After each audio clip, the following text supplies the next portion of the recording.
علیکم ورحمۃ اللہ تعالی وبرکاتہ۔ نحمده ونصلي على رسوله الكريم اما بعد فاعوذ بالله من الشيطان الرجيم بسم الله الرحمن الرحيم قل هل يستوي الذين يعلمون والذين لا يعلمون صدق اللہ العظیم۔ میرے پیارے آقا صلی اللہ تعالی علیہ وسلم کے پیارے دیوانوں اور میری پیاری ماں بہنوں، آئیے تقریر شروع کرنے سے پہلے آقا کریم صلی اللہ تعالی علیہ وسلم کی بارگاہ میں درود شریف کا نذرانہ پیش کرے اور پڑھے الصلاۃ والسلام علیک یا رسول اللہ صلی اللہ تعالی علیہ وسلم۔ میرے پیارے آقا صلی اللہ تعالی علیہ وسلم کے پیارے دیوانوں اور میری پیاری ماں بہنوں، میرا موضوع ہے عالم دین کی فضیلت۔ قل هل يستوي الذين يعلمون والذين لا يعلمون، تم فرماؤ کیا برابر ہیں جاننے والے اور انجان؟ میرے پیارے آقا صلی اللہ تعالی علیہ وسلم کے پیارے دیوانوں، کتنے واضح انداز میں اللہ تبارک و تعالی ارشاد فرماتا ہے کیا عالم اور ظاہر دونوں برابر ہیں؟ مطلب و مقصد آیا ہے کہ عالم اور ظاہر برابر نہیں ہو سکتے، کیونکہ عالم نور والا ہے اور ظاہر اندھیرے میں ہے۔ اور یاد رکھے جہالت موت ہے اور علم زندگی ہے۔ اور اللہ کے رسول صلی اللہ تعالی علیہ وسلم نے ارشاد فرمایا العلماء ورثۃ الانبیاء، یعنی انبیاء کرام کے وارث علماء کرام ہے۔ اور اللہ کے رسول صلی اللہ تعالی علیہ وسلم نے ارشاد فرمایا اذا مر العالم او المتعلم على قرية رفع الله العذاب عن مقبرتها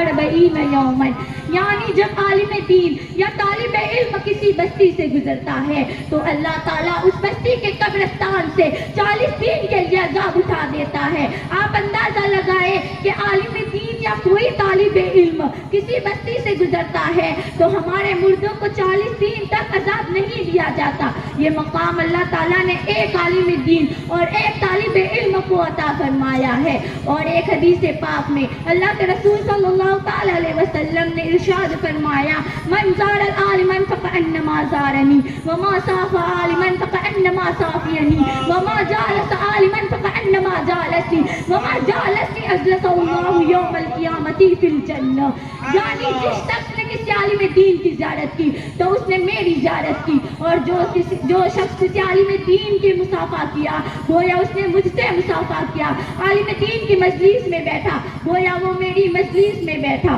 اور جو دنیا میں میری مجلس میں بیٹھے گا اللہ تعالیٰ کل قیامت کے دن میرے ساتھ جنت میں بٹھائے گا۔ میرے پیارے آقا صلی اللہ تعالی علیہ وسلم کے پیارے دیوانوں اور میری پیاری ماں بہنوں، اس حدیث پاک سے اندازہ لگائے کہ کتنا اللہ تعالیٰ نے کتنا بڑا مقام عطا فرمایا ہے کہ کسی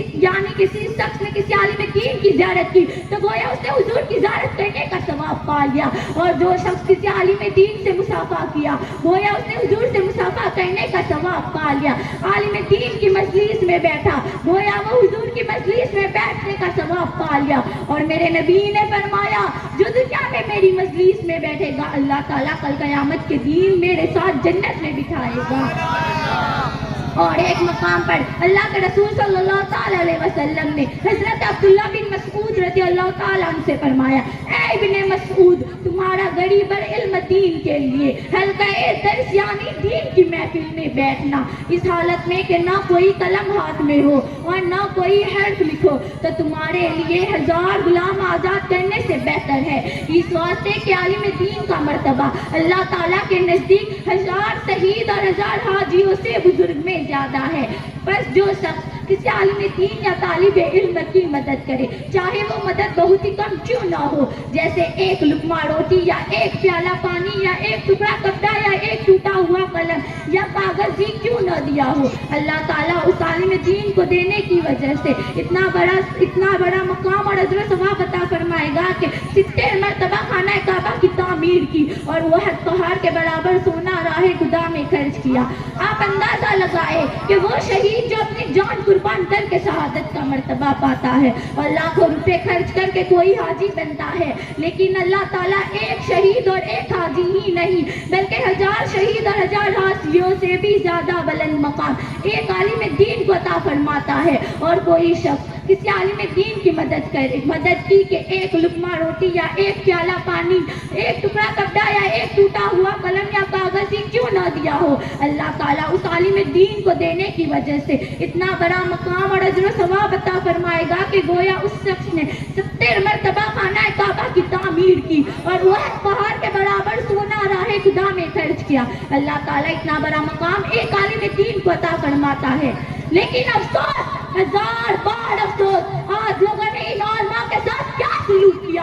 تنخواہ دیکھو تو ایک مزدور سے بھی کم، اور کچھ ایسے ذلیل قسم کے ہوتے ہیں کہ رات دن بس عالم دین کی برائی میں لگے رہتے ہیں اور حقیر کی نگاہ سے دیکھتے ہیں، اور اگر کسی عالم دین سے کوئی چپ ہو جائے تو اس طرح بوال مچاتے ہیں کہ کسی کو قتل کر دیا ہو۔ تو یاد رکھو یہ ہمارے ایمان کی کمزوری ہے، ورنہ جن ہستیوں کے لیے سمندر کی مچھلیاں دعائیں مغفرت کرے اور میرے نبی نے جن کو اپنا وارث کہا ہو ان کے ساتھ ہم اس طرح کا سلوک نہیں کرتے۔ اور آپ جانتے ہیں جو لوگ علماء کرام سے بغض رکھتے ہیں، ان کی توہین کرتے ہیں، ان کے لیے کتنا سخت حکم ہے۔ اعلیٰ حضرت امام اہل سنت رحمۃ اللہ علیہ فتویٰ رضویہ شریف جلد 21 صفحہ نمبر 129 پر فرماتے ہیں، اگر کسی عالم دین کو اس لیے برا کہتے ہیں کہ وہ عالم ہے جب تو کفر ہے، اور اگر باوجود علم اس کی تعظیم کو فرض جانتا ہے مگر اپنی کسی دنیاوی دشمنی کے باعث برا کہتا ہے،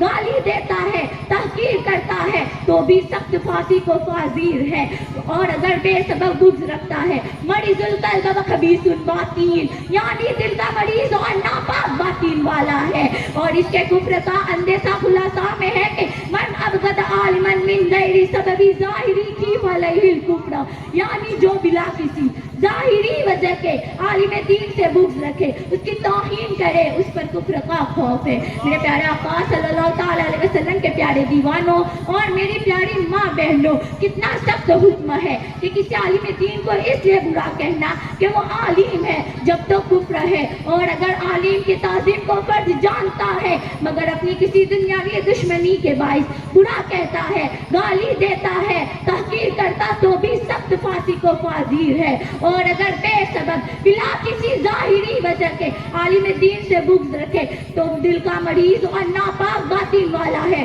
اور ڈر ہے کہ کفر میں مبتلا نہ ہو جائے۔ اس لیے کسی بھی عالم دین کو معمولی نہ سمجھو، اللہ تعالیٰ نے بڑا مقام عطا فرمایا ہے، اس لیے ہر سنی عالم دین کی تعظیم اپنے اوپر فرض جانو، اور اپنی اولاد کو بھی عالم دین کی تعظیم و توقیر کرنے کی نصیحت کرو تاکہ آپ بھی عالم دین کی